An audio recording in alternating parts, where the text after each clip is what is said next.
Hoy es un programa súper especial porque no solo tengo una persona que ha sido uno de los periodistas más influyentes en las últimas décadas en los Estados Unidos de habla hispana, un conductor, sino también un gran amigo, en hoy, curando cuerpos, sanando almas, Lucho Borrego.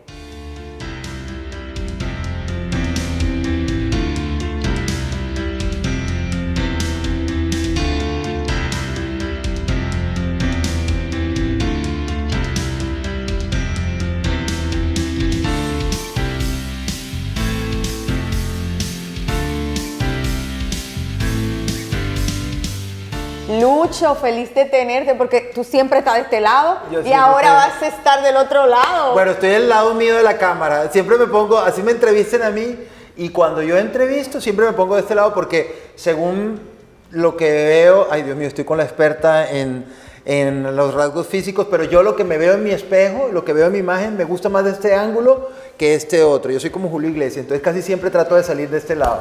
Entonces, sí estoy de este lado siendo entrevistado, pero estoy siempre de mi lado de la cámara. Ah, bueno, eso está súper chévere.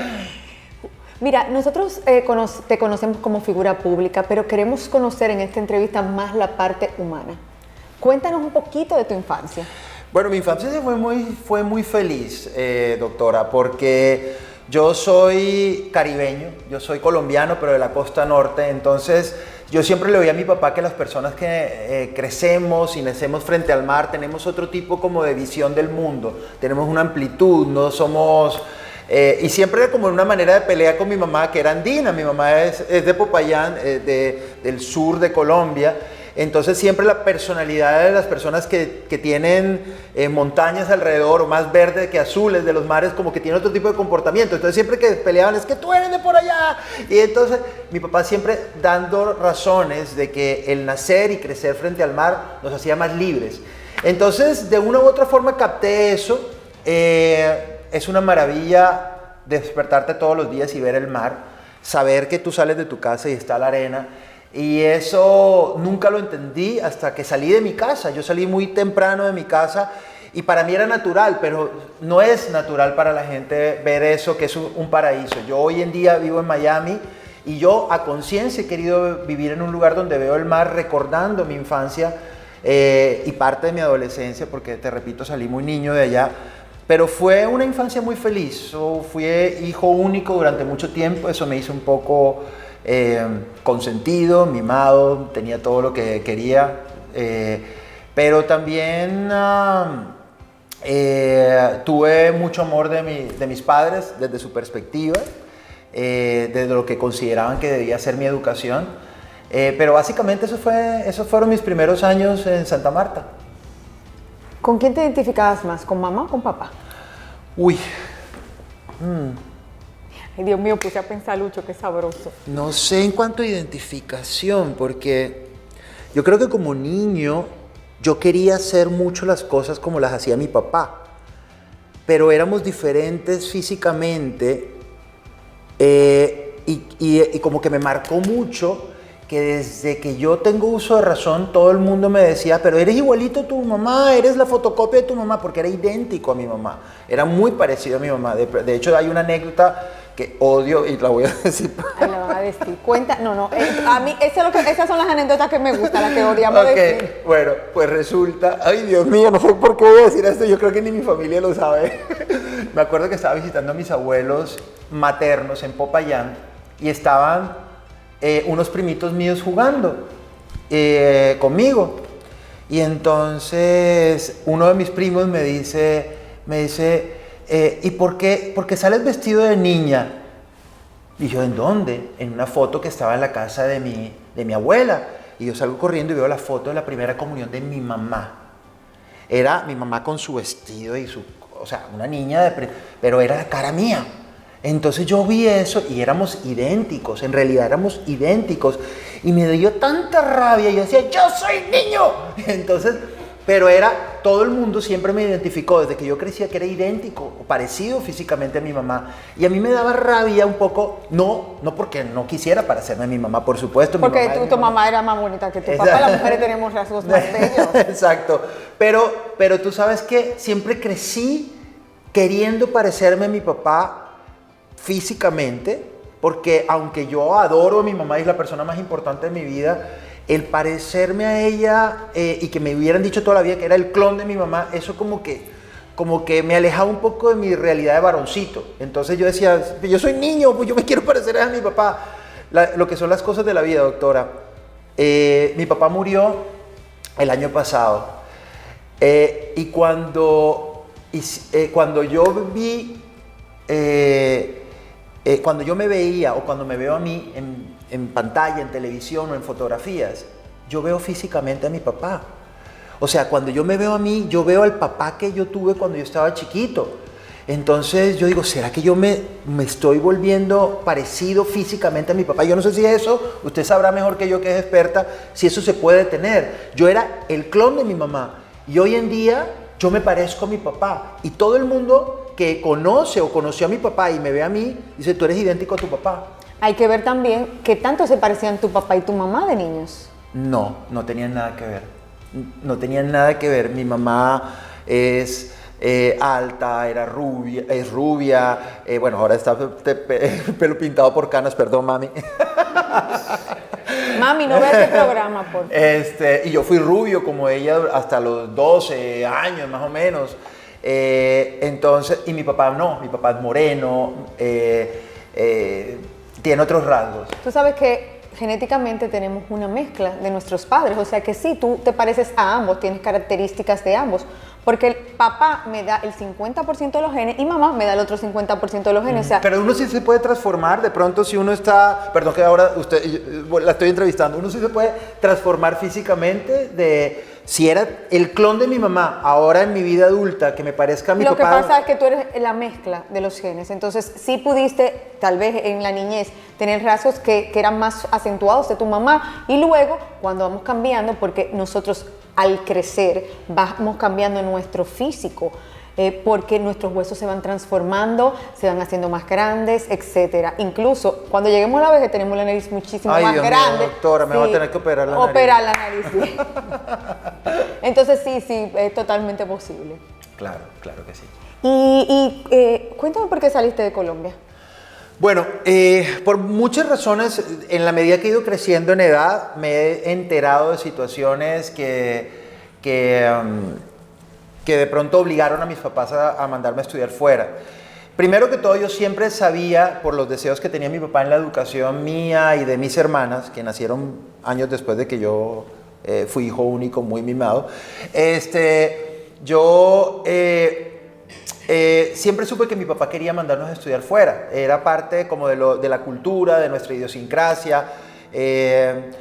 Y hacerlo desde muy jovencitos, digamos, completaba bien nuestra educación. Mi papá, por ejemplo, desde los 11 años, él estudió fuera en un internado, fuera de Santa Marta. Entonces, mis tíos lo mismo. Entonces, obviamente a mí no me mandaron tan chiquito, pero sí me mandaron a los 14, 15 años a un internado en Indiana, aquí en los Estados Unidos. Tiempo después me enteré que en ese momento que en Colombia se vivía como ese momento de violencia tan grande de la delincuencia organizada, del narcotráfico, de las guerrillas y todo esto, secuestraban todo el día, toda hora personas de nuestras familias, personas cercanas. Mis papás sí tenían susto y tengo entendido que en algún momento sí tuvo algún tipo de amenaza a mi papá. Eso tampoco nunca lo he dicho, porque me enteré mucho tiempo después. Yo asumía que como toda mi vida yo había creído que me iban a mandar a estudiar fuera porque era parte de lo que me tocaba hacer. Pero también sé que esa situación de seguridad propició un poco el que se adelantara, digamos, ese viaje de estudios por fuera. Sé que fue un momento, para mí era de ilusión porque yo era un niñito que pues ya había venido de vacaciones a Estados Unidos, me encantaba venir acá. Entonces ya era como vivir en medio de las películas de lo que yo veía cuando era niño. Entonces para mí era como bonito. Obviamente nunca dimensioné como niño que era no estar cerca de tus papás. Lucho, quiero que me guardes ese sentimiento para que me lo cuentes en el próximo segmento. Perfecto, doctora.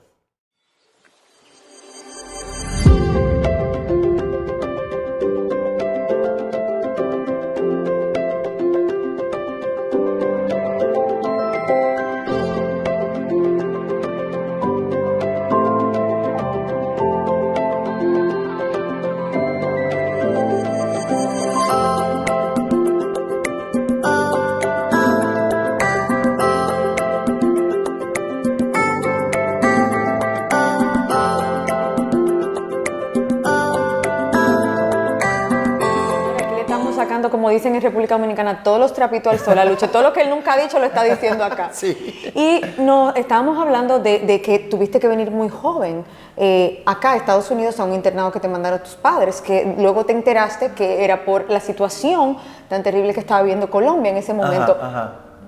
Ok, como adulto, yo sé que tu adulto y tu yo adulto entiende que fue lo mejor. Sí, sí. Tu niño interno, ¿cómo se sintió en ese momento? Mira, mi niño interno en ese momento, yo siempre fui como muy maduro, fui como muy grandecito. Nunca he tenido como esos momentos de rebeldía o de, ay, papá, mamá. Bueno, sí lo he tenido, pero ya más viejo.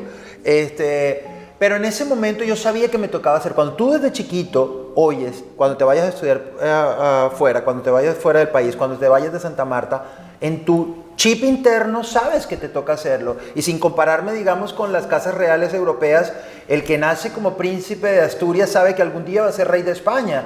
El que nace o el que es príncipe de Gales en Inglaterra va a ser rey de Inglaterra. Entonces, son de esas cosas que está marcado en tu destino, que obviamente tú puedes cambiar tu destino si tú quieres, por supuesto, pero cuando tú lo oyes todos los días y tú eres un niño obediente, como lo era yo, entonces, pues obviamente sabía que eso me iba a pasar. ¿Te sentiste solo? Me sentí, sí, era lo que te iba a decir antes de irnos a la pausa, que nunca dimensioné la ausencia de estar con tu mamá o con tu papá, más aún cuando fuiste tan consentido. Entonces yo me acuerdo que los primeros lágrimas de dolor de mi alma y de mi vida fueron los primeros días lejos de mis papás. Yo lloraba horrible, y me fui armando de una coraza que hoy en día es muy difícil que yo llore. O sea, es como que lo que lloré en ese momento y como de estar tan desarraigado de mis padres, de mi entorno inmediato, de mis hermanas que eran chiquitas, porque yo con mi hermana menor viví 2 años, o sea, yo no conocí nunca, o sea, entonces eran cosas como que crecí entendiendo que mi bienestar tenía que ser provisto por mí mismo y que mi mejor compañía tenía que ser yo mismo. Entonces, pues fue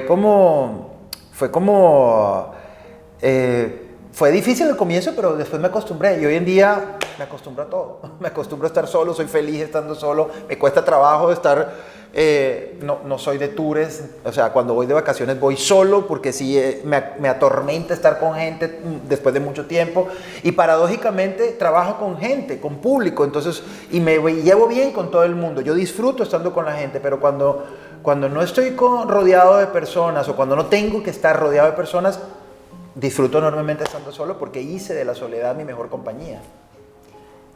¿Crees que en tu niñez tuviste herramientas que te permitieron ser la persona que eres hoy?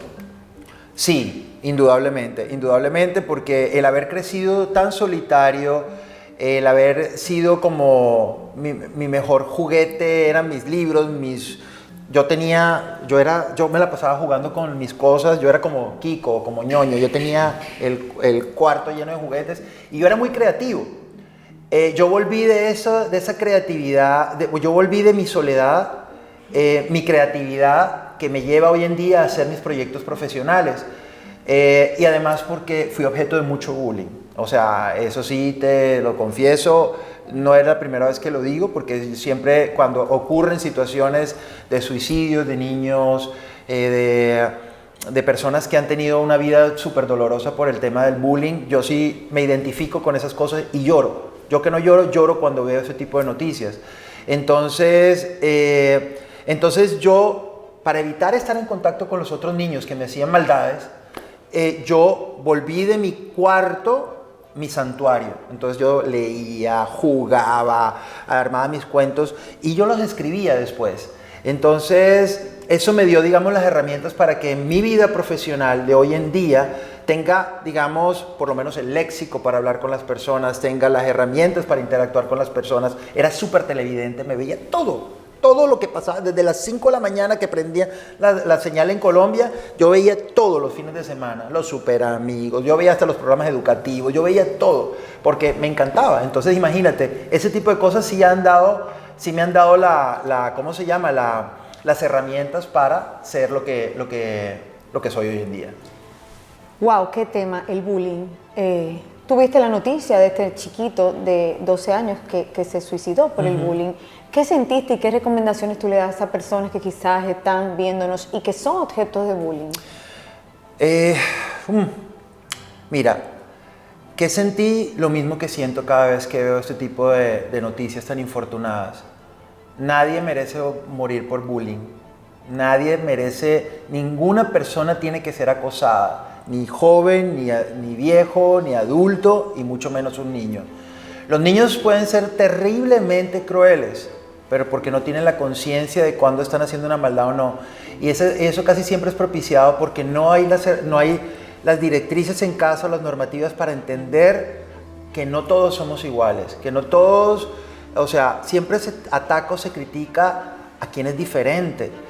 Yo trato de ver hacia atrás y ver mis diferencias, y de pronto yo podía ser un poco, yo podía ser un niño más tímido, podía ser un niño más retraído, podría ser un niño más débil, porque yo era muy flaquito, entonces siempre los niños fuertecitos pues atacan a los... Entonces, y sí fui muy infeliz muchos años de mi vida. Por eso cuando yo me fui a Santa Marta, cuando me mandaron al internado, yo estaba dichoso, yo estaba feliz. Después me puse triste porque dimensioné que no iba a estar con mis papás, pero fui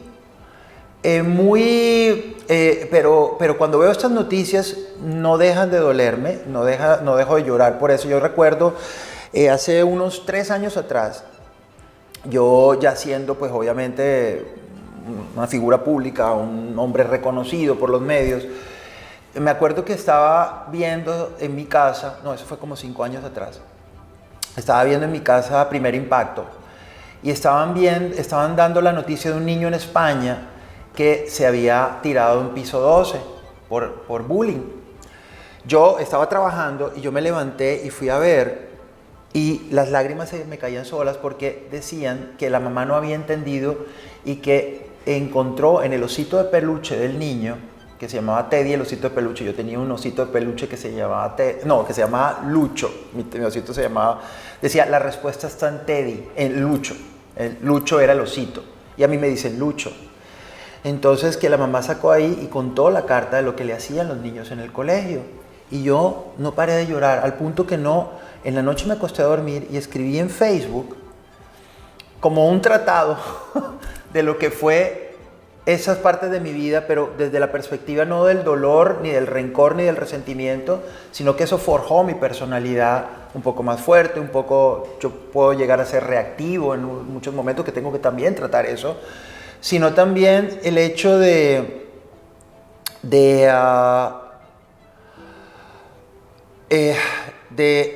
perdón. Y nunca lo había dicho, pero dije el nombre del niño, que hoy en día es un adulto, que más daño me hizo en esos momentos, en por lo menos 3, 4 años de mi infancia. O sea, cuando uno es niño, un año es una eternidad, un mes es una eternidad. Imagínate 3, 4 años de tu vida siendo atacado constantemente por un niño que estudiaba en tu misma clase y que era tu vecino. Entrar y salir de mi casa era una pesadilla. Yo tenía todos los atajos en el lugar donde yo vivía para no encontrarme con él. Entonces, obviamente cuando yo escribo esto, hoy en día esta persona es una persona también muy prominente del lugar de donde yo soy, de Santa Marta. Al día siguiente habían por lo menos 500 mensajes en mi Facebook.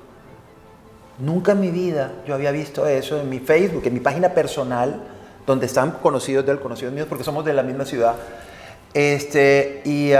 como un gran escándalo. Obviamente yo no quería causar eso, me salió del alma y después tuvimos oportunidad de hablar gracias a esta situación. ¿Y qué le dijiste? ¿Y qué te dijo? Él me dijo que él nunca supo que él estaba haciendo eso. Bueno, de hecho fue algo tan grande porque incluso compañeros míos de trabajo en ese momento de Telemundo querían hacer una historia conmigo, que no podían entender cómo una persona que abiertamente no tenía miedo a enfrentarse al mundo, que yo era un comunicador social, que yo hubiera vivido esa parte, donde yo era apocado, tímido, acomplejado por esta situación de bullying. Entonces, Yo le comenté a este muchacho que me contactó, a este bully, ex bully, que quería hacer este informe. Yo, de hecho, yo había ido a Santa Marta a hacer la primera parte, en ese recorrido conmigo. Y él me pidió el favor, me dijo, Lucho, no lo hagas, yo tengo niños, te pido perdón por ese momento que te hice pasar. No tenía la conciencia, tan niño era yo como eras tú. Y hablé con María Celeste, que era la persona que quería hacer ese informe para su programa en ese momento, en Al Rojo Vivo. Yo le dije, Mari, no lo hagamos. No lo hagamos porque yo no puedo tampoco ser, o sea, ahí podía ser ellos habían investigado quién era la persona porque yo había puesto el nombre y apellido. Entonces hicieron un Google search de esa persona y pues encontraron cosas de pronto no tan santas de él en su vida pública. Él es un abogado. Entonces, que de pronto fue algún error, una nota de prensa, uno no sabe si... Entonces querían decir, mira, el bully, mira por lo que pasó, y el objeto del bullying, mira dónde está. Entonces yo estaba en ese momento como engrandecido un poco y como con esa cosita como de venganza, que no quería propiciar, pero con todo esto se creció de esta forma. Entonces yo después dije, ¿sabes qué? Yo no voy a hacer eso. No voy a dañarle la vida a estos niños de esta persona porque eso se puede volver más grande. Obviamente se volvió un gran escándalo en Santa Marta, pero no en términos de titulares, ni de prensa, ni de cosas de esas, sino por lo que representábamos el uno con el otro. O sea, éramos niños del mismo barrio, nuestros padres tenían la misma profesión, conocidos, parientes en común. Eran cosas que se había crecido, digamos, en un entorno más local, pero por mi lado se hubiera podido volver en algo mucho más trascendente por lo que represento, digamos, lo que representa mi nombre en el mundo de las comunicaciones aquí en Estados Unidos. Suelta la sopa, pero... No ya te la he soltado toda. No. Esto está muy interesante. Luego de esta pausa, venimos con qué pasó en Suelta la Okay. Sopa. Vamos. En este momento yo te invito a que te hagas cargo de ti. Cuando digo que te hagas cargo, es que te des cuenta que dentro de la zona de confort, o sea, sentado en un mueble, sin moverte, sin actuar, sin tomar una decisión acertada, sin elegir vivir diferente, nada va a cambiar. No es posible tener un resultado diferente haciendo lo mismo. Te digo esto porque muchas veces he recibido pacientes que me dicen, pero yo voy a tener que cambiar la forma de comer. Claro. Tú eres el resultado de cómo tú estás viviendo, de la fórmula de vida que tú estás llevando. Cuando tu qué es lo suficientemente poderoso, cuando lo tienes bien definido, el cómo y el cuándo aparecen. ¡Wow! ¡Cuántas historias! Dios mío, bullying. Me has sacado la sopa, literalmente. Objeto de bullying. ¡Wow! Y ahora, ¿qué pasó con Suelta la Sopa? Cuéntanos un poquito de eso. ¿Qué significó dejar este proyecto o posponer este proyecto? Queremos saberlo todo. Mira, Suelta la Sopa ha sido uno de los proyectos profesionales más deliciosos de mi vida. Esa palabra, o sea, lo disfruté cada segundo de los 6 años tan maravillosos que yo estuve ahí. El proyecto duró en pantalla con mucho éxito por la cadena Telemundo durante 8 años. Yo estuve 6 porque antes era directora editorial de la revista TV y Novelas y me llamaron pues para estar en este proyecto que completaba un poco el ciclo de mi vida profesional. Fui muy feliz, sobre todo porque me dejaron desarrollarme como entrevistador, que me encanta, y que por cierto tengo que decirte que lo haces muy bien, sino también como conductor, que nunca me vi ahí, a pesar de que muchos productores me decían, tienes como ese ángel de televisión que conectas con la gente, queremos verte más haciendo cosas de televisión, porque cuando hablas, no eres esa persona que se transforma y se vuelve el locutor de televisión, sino soy como soy contigo en tu día a día. Entonces fue muy bonito explorar esa parte que no la había tenido de 100%, a pesar de que estuve en Despierta América, en Los Lenguilargos, a pesar de que estuve en El Gordo y la Flaco, en Primer Impacto, en el mismo El Rojo Vivo, como colaborador. Ser parte del staff de un programa de televisión nunca lo había tenido y fue maravilloso. ¿Qué pasó? Pues no lo sé. O sea, a ver, hay muchos rumores, muchas cosas, muchos temas que competen, digamos, a un lugar ejecutivo. son decisiones ejecutivas que nosotros como talentos o como partes de un proyecto no tomamos decisión ni somos ingerentes en eso, que fue doloroso, se vivió un duelo como perder un trabajo, un amor y todo esto, pero no puedo desconocer el hecho, no quiero quedarme con el dolor ni con la frustración de haberse acabado ese proyecto, sino todo lo que me dejó a mí, lo maravilloso que fue estar en Telemundo ese tiempo, la gente tan increíble con la que compartí. Y yo creo que uno se tiene que quedar con eso. ¿Y qué viene ahora, Lucho? ¿Qué viene ahora? Bueno, yo tengo mis negocios personales, que bendito sea Dios, siempre he sido un tipo como muy aterrizado frente a eso. Sé que el mundo de la televisión es glamour, lujo, pero es flor de un día. Entonces, y que muchas cosas son más apariencia que otra cosa. Entonces, pues yo siempre, nunca he puesto todos los huevos en la misma canasta, yo siempre he tenido mis negocios alternos, ahora estoy dedicado a eso, yo soy experto en comunicaciones, soy estratega de comunicaciones, tengo mi agencia de comunicaciones, asesoro diferentes compañías, diferentes personas que quieren, digamos, ser un poco más proactivos en sus negocios, en su misma imagen, apariencia, en fin, estoy muy contento con eso, en su proyección, que eso redunde obviamente en más negocios. Y bueno, sí, los medios de comunicación siempre están ahí, siempre te llaman, siempre quieren tu opinión, siempre... ¿Y te vamos a ver en un programa pronto? A lo mejor sí. Lo vemos en un programa pronto, ya lo dijiste, Sí, lo que pasa es que no quiero decir un sí tajante porque yo creo que uno tiene que... La vida me ha mostrado en esta última etapa, luego de terminar Suelta la Sopa, que es delicioso también ser su propio jefe, que es delicioso también tener sus propios proyectos y bendito sea Dios me va muy bien. Antes mi negocio personal era como mi part-time job, era mi trabajo de lado.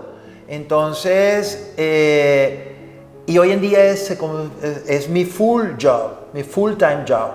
Entonces, por eso mismo, no sé si de pronto la televisión puede volver a mí, los medios de comunicación pueden volver a mí, pero a la inversa, que sea un part-time job, de pronto no estar 100%, de pronto ayudar a producir, de pronto, no sé, me entusiasma mucho esto de la producción, me entusiasma hacer que otras personas que yo veo que tienen el talento, que tienen, digamos, esas herramientas que en algún momento alguien descubrió en mí, descubrírselas a otras personas y hacer que todo lo que yo aprendí en mis años de carrera como entrevistador, como productor de mis propios proyectos, hacerlos brillar a otras personas. Eso me entusiasma mucho más en este momento de mi vida.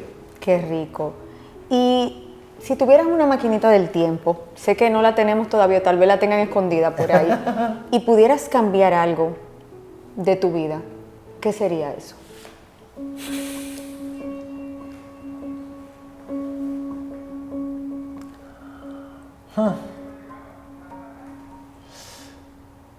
Tengo la respuesta, porque siempre la he tenido en mi cabeza, pero no sé si me siento preparado para decirlo. No, y me vas a perdonar, doctora. Yo sé que pero si no te sientes preparado... yo indudablemente, yo soy una persona más que todo feliz y siempre me quedo con las cosas y las bendiciones que Dios me ha dado en la vida. Dios todo lo hace por una razón. Soy una persona tremendamente... yo lo digo así, rezandero, yo rezo mi rosario diario, yo voy a misa los domingos, yo me entrego cada segundo a Dios y sé que Dios no se equivoca. Dios cuando tiene una misión, un plan para cada una de las personas, aunque no lo entendamos, sé que tiene una razón de ser y es para nuestro bienestar. Pero en muchos momentos de mi vida, a veces he preguntado muchas veces el porqué de muchas cosas o el porqué de muchas situaciones y yo sé que no es el porqué sino el para qué. Sigo en el para qué, sigo preguntándole a Dios el para qué y estoy seguro que la respuesta está, de muchas formas me lo ha demostrado y por eso yo considero que soy una persona feliz, una persona agradecida, una persona con muchas más cosas que dar gracias que pedir, pero en el que cambiaría, el que pudiera cambiar, siempre lo que se me viene a la cabeza es lo mismo y no se puede cambiar. Quizás sí, quizás con ejercicios se pudiera cambiar en tu subconsciente, aunque no en la realidad. No sé, prefiero no pensar. Pero, Lucho, tú sabes que lo que yo soy de cirujana plástica. Ajá. Entonces, no podemos dejar de hablar de cirugía plástica. Claro. ¿Tú te has hecho algún arreglito? Mira, sí me he hecho, pero no, yo no me lo he hecho. Me lo hicieron, que es distinto. Bueno, sí. Es distinto. No, cuando era niño, me caí de un árbol y tuve una herida muy profunda en mi cara. Me hicieron una cirugía plástica teniendo, no sé si podría tener 4 o 5 años. Tenía toda esta parte de aquí, tenía una cosa horrorosa. Me hicieron cirugía plástica no sé si se nota. No creo que se note. Muy poco, no se nota. Se nota, puede ser como una arruguita sí, que de pronto pero que se ve aquí. Pero bien. tenía toda esta parte de aquí, la tenía totalmente abierta. Ajá, y tenía como cosas así. En cirugía plástica. Por eso cuando me dicen, si me van a poner el detector de mentiras, yo digo, no tengo cirugía plástica, va a salir mentira porque sí la tengo. Pero no fue por... Y si tuviéramos en consulta, ¿qué tú me dirías que te hicieron? Doctora, te lo he dicho en privado y te lo voy a recalcar aquí. Pero aquí es que yo quiero que tú te digas. No, yo quiero hacerme muchas cosas, pero soy miedosísimo. Siempre que me veo, a veces me veo que de pronto me disgusta a veces mi nariz, pero a veces yo digo, con la carota que tengo yo me hago otra nariz y voy a parecer una Barbie. O sea, no. A ver, ¿qué más? Me preocupa cuando dicen que uno en la medida que envejece se le agrandan las orejas y la nariz. Yo digo, ay, Dios mío, ahora qué viejo narizón. Eso sería como una cosa así. Ahora, que bajar, tengo mis kilitos de más, pero en la visión que tengo de mí mismo, cuando yo me veo en el espejo, siempre veo a ese niño flaco, desgarbado. Entonces para mí, un concepto de belleza es tener kilos de más, es ser grande. Para mí, además que en nuestras tierras, yo no sé si en República Dominicana es así, pero cuando te ven, estás flaco, eso es decir, no, estás mal. Tú sabes que lo importante es que tú te sientas bello, porque la belleza cambia de lugar en lugar. Mira, me pasa una cosa que puedes decir, o sea, a mí me gusta ser grande, a mí me gusta ser un tipo... ¿Te sientes feliz con eso? Me encanta verlo. Pues ya. Mira, me ha pasado, por ejemplo, que yo camino en un centro comercial o en algún lugar, yo no veo de lejos, y entonces yo estoy viendo por ahí, y digo, coño, qué cuerpo tan chévere tiene ese tipo, yo quiero ser así, y cuando me doy cuenta es un espejo.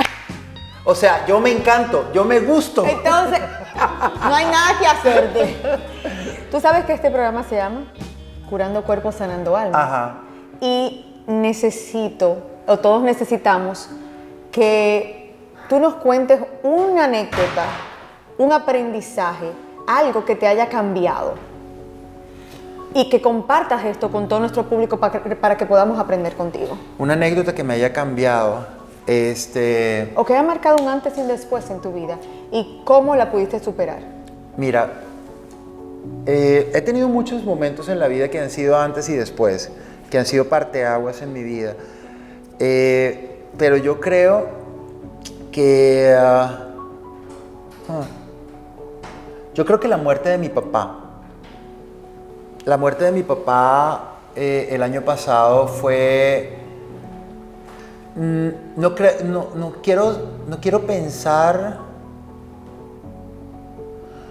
quiero pensar que fue inesperada o porque mi papá llevaba mucho tiempo malo, que no quiero pensar que sea dolorosa, porque pues obviamente es lógico que te va a doler la muerte de tu papá, pero de una u otra forma me hizo entenderlo mucho más a él.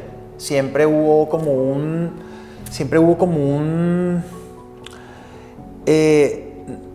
como choques. Mi papá era mi ídolo, pero también yo sabía que no podía llegar a alcanzar a hacer muchas cosas de las que él quería que yo hiciera.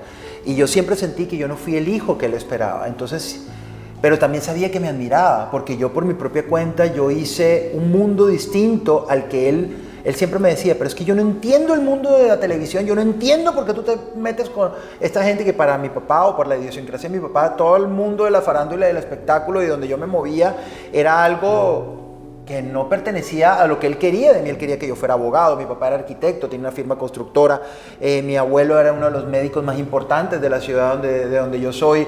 O sea, él quería un entorno conservador y tradicional para mí y técnicamente yo no lo hice. Entonces, cada una de las cosas que yo he hecho en mi vida profesional siempre es decirle a mi papá, mira que lo he logrado. Porque él en algún momento me dijo, si no tienes mi apoyo, si no tienes mi ayuda, no vas a llegar lejos. Vas a ser un fracasado. Entonces, cada vez que yo lograba un triunfo, cada vez que yo lograba una meta, yo siempre la primera persona que pensaba era mi papá. Al principio era como para refregárselo en la cara, decirle, mira el fracasado, mira el que no hizo esto, mira el que no hizo lo otro. Pero después fue como tratarlo de entender. Era como de que él me dijera, oye, yo te puedo ayudar a que tú tengas todo lo que tú quieras, pero soy tu papá, te quiero llevar. De pronto no eran las maneras propias de hacerlo.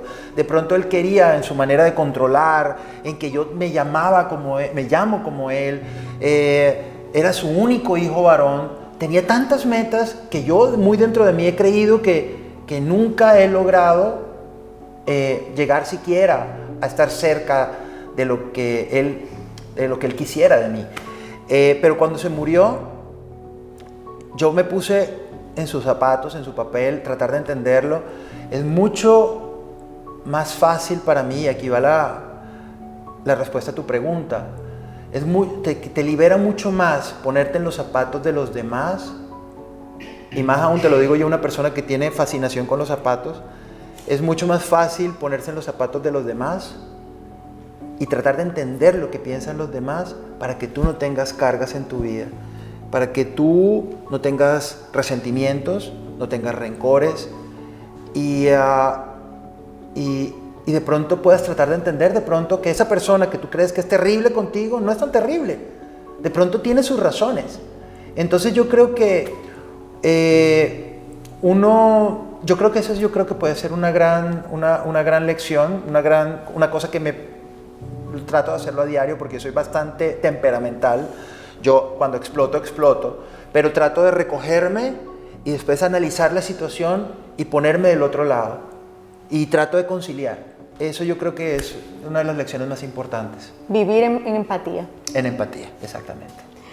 Qué bello, qué bella lección de vida, porque si viviéramos de la empatía, no existieran las guerras, el mundo sería más llevadero, viviéramos desde el amor. Y para mí, cualquier pregunta, la respuesta correcta siempre va a ser el amor. Lucho, muchísimas gracias por estar aquí con nosotros, por esta enseñanza de vida que nos has dejado. Gracias de verdad. Y señores, espero que ustedes se hayan llevado esto. Recuerden que la fuerza que mueve el mundo es el amor. Y si somos empáticos, tenemos amor. Nos vemos en una próxima Curando Cuerpos, Sanando Almas.